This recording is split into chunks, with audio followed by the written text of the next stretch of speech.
Hello दोस्तों, कैसे हैं आप सब। आप सब बहुत ही अच्छे होंगे। और आज है हरियाली तीज। तो जैसे मैंने कहा था कि मैं वीडियो डाल दूंगी, तो मेरी तो सुबह की भोग पूजा सेवा आरती सब हो चुकी है। देखिए मैंने हरा चुन्नी माता को लगाया है। और देखिए अभी सावन में या फिर शिव पूजा में जो होता है ना, अक्षत जो होता है बहुत विशेष रूप से चढ़ाया जाता है इनको। माता को भी डेली ही आप पूरे सावन अक्षत चढ़ाते हैं।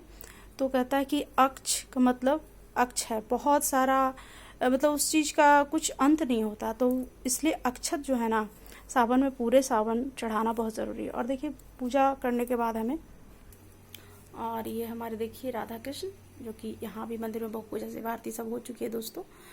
तो इस प्रकार से हमारा हरियाली तीज का पूजा हो चुका है। ठीक है, फिर संध्या के समय हमें कुछ भोग लगाने होंगे, क्योंकि अभी पानी जो आचमन्यम विदाई की जो आचमन्यम होती है वो नहीं करवाना होता है। फिर एक बार शाम संध्या के समय पूजा होता है, विशेष रूप से उन्हें भोग होता है। अभी श्रृंगार वगैरह तो मैं इसी समय कर देती हूँ, बाकी शाम में जो होता है भोग पूजा से आरती फिर से होती है।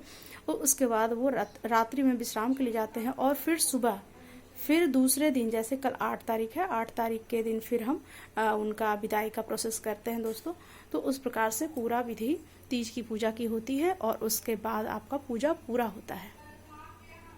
तो देखिए विशेष फल पाने के लिए माता को क्या क्या चढ़ाया जाता है दोस्तों, मैं बता दूं, क्योंकि मेरी तो पूजा हो चुकी है इस समय। और संध्या के समय भी आप चढ़ा सकते हैं और सुबह के समय भी चढ़ा सकते हैं। तो ये देखिए सबसे पहले नंबर पे पान के पत्ते पे हमें अक्षत चढ़ानी होती है। ठीक है, इस प्रकार से हमें देखिए ये अक्षत जो है ना, इस तरीके से आपको अक्षत चढ़ानी होती है माता को। इस प्रकार से आप चढ़ाएं, अक्षतम समर्पयामि करके इस प्रकार से टच करके, और आपको फिर वापस रखना है। ठीक है, तो इस प्रकार से अक्षत हो गया। दूसरे नंबर पे हमारा आता है कुमकुम, क्योंकि माता को कुमकुम बहुत पसंद है। बिना कुमकुम के कोई भी चीज़ शुभ कार्य नहीं होता। तो दूसरे में हमें कुमकुम समर्पयामि करके माता को इस प्रकार से कुमकुम चढ़ा देना है। तो विशेष तौर से जो सावन के पूजे में होता है या फिर तीज का पूजा में, सावन में भी आप डेली ही चढ़ा सकते हैं। तीसरा होता है हल्दी, जो शुभता का प्रतीक होता है।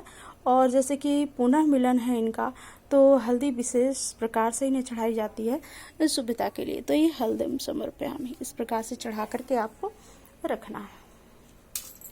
फिर आपका हो गया लौंग, इलायची, सुपारी। ठीक है, तो लौंग, इलायची, सुपारी भी सुगंधित चीज में आता है ये। और सुपारी जो होती है ना, ये चढ़ाने से माता को हर एक जो कष्ट होता है वो दूर हो जाता है। तो इसे 9 वेदम फल समर्पयामि करके हमें चढ़ाना है। फिर बारी आती है मिष्ठान की। आप कुछ भी चढ़ा सकते हैं, मिठाई चढ़ा सकते हैं, मावे, मखाने, मिश्री, कुछ भी चढ़ा सकते हैं। तो ये मिष्ठानम समर्पयामि इस प्रकार से करके आप चढ़ा सकते हैं। 5 पत्ते ले सकते हैं, 7 पत्ते ले सकते हैं विशेष तौर से। ठीक है, तो जितना भी आपके पास अवेलेबल है या जितना आप कर सकते हैं, आपकी सामर्थ्य, पहले भी मैंने बताया है दोस्तों। और आप हर जगह देख लें, अपने सामर्थ्य के अनुसार से ही पूजा किया जाता है।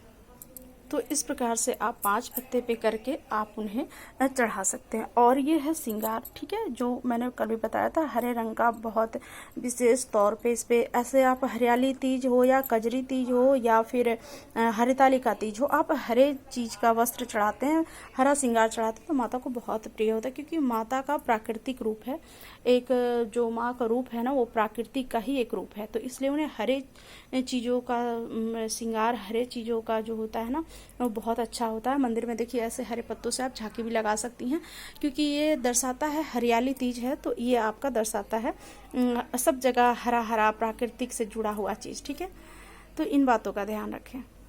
इसमें आप चाहें तो 108 बेलपत्र भी चढ़ा सकते हैं, आप 8 बेलपत्र भी चढ़ा सकते हैं, 5 भी चढ़ा सकते हैं, और बिल्कुल ना मिले तो आप 1 बेलपत्र भी चढ़ा सकते हैं। अशोक के पत्ता चढ़ा सकते हैं, पान के पत्ते चढ़ा सकते हैं। ठीक है, तो उजला फूल का भी बहुत विशेष, जैसे अक्षत विशेष होता है दोस्तों, उसी प्रकार से उजले फूल का भी विशेष महत्व होता है इसमें। तो आप देखिए उजला फूल जो होता है आपको मिल जाता है, गर्मियों में तो अच्छे से मिल जाता है। तो आप एक ही चढ़ाएं, बट उजला फूल से भगवान भोलेनाथ का श्रृंगार जरूर करें और माता का लाल फूल से श्रृंगार करें। अक्षत चढ़ाना ना भूलें। जो भी आपके पास सामर्थ्य है आप दान दक्षिणा जरूर चढ़ाएं, क्योंकि दक्षिणा जो होता है ना दोस्तों, दक्षिणा विशेष तौर से चढ़ाई जाती है, क्योंकि बहुत चीज़ होता है अवेलेबल नहीं हो पाता है। नहीं ला पाते हैं, या याद नहीं रहता है, या फिर हमसे सामर्थ्य नहीं होता है, तो अगर आपने दक्षिणा में 1 रुपये का भी सिक्का चढ़ाया तब भी भगवान उसको स्वीकार करेंगे और आपके पूरे पूजा को आपको पूरा फल देंगे। इसलिए दक्षिणा जरूर चढ़ाया करें और दक्षिणा पंडित जी को जरूर निकाला करें, कथा जरूर पढ़ा करें और दक्षिणा जरूर निकाला करें दोस्तों। तो ठीक है, इस प्रकार से आज हरियाली तीज की पूजा हो गई। अब संध्या की पूजा बाकी है दोस्तों। तो इस तरह से माँ को हरा श्रृंगार चढ़ाएं, हरे वस्त्र चढ़ाएं, हरी चूड़ियाँ चढ़ाएं। तो ये बहुत ही मतलब आपके जीवन के लिए भी बहुत, कहता है हरा रंग बिल्कुल ये शांत और सुकून का प्रतीक होता है, तो उसी प्रकार से आप इन्हें चढ़ाएं। ठीक है, तो दक्षिणा चढ़ाना बहुत ज़रूरी है दोस्तों, और ये अक्षत चढ़ाना बहुत ज़रूरी है। पूरे सावन आप अक्षत चढ़ाएं, बहुत ही अच्छा फल देते हैं भगवान। तो मेरी तरफ से सबको हैप्पी तीज। और ये हमारे भोलेनाथ, और ये भी भोलेनाथ, ये देखें मुस्कुरा रहे हैं मेरी बातों से। तो इस प्रकार से मेरी पूजा से आरती हो चुकी है, और आप लोग सबको भी मेरी तरफ से हैप्पी तीज।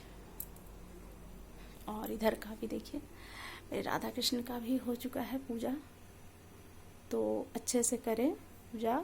अगर आप व्रत नहीं कर पा रहे हैं दोस्तों तो कोई बात नहीं, आप मंदिर में, और हाँ शिवलिंग की बात जो रही वो भी मैं बता देती हूँ। जैसे कि हमारे मंदिर में शिवलिंग है, ये देखिए, तो हमारे मंदिर में शिवलिंग स्थापित है दोस्तों। तो आप मिट्टी का शिवलिंग नहीं भी बना रहे हैं तो कोई दिक्कत वाली बात नहीं है, आप इसी पे बना करके आप पूजा कर सकते हैं। अगर आपके घर में शिवलिंग नहीं उपस्थित है उसके बाद आप शिवलिंग मिट्टी का बना सकते हैं। तो इसी प्रकार से पूजा होता है। जो भी जानकारी मेरे पास थी मैंने दे दिया, जो आपको अच्छा लगे तो ठीक है, और कुछ कमी रह गई हो तो आप ज़रूर पूछिए। मेरी तरफ से सबको राधे राधे।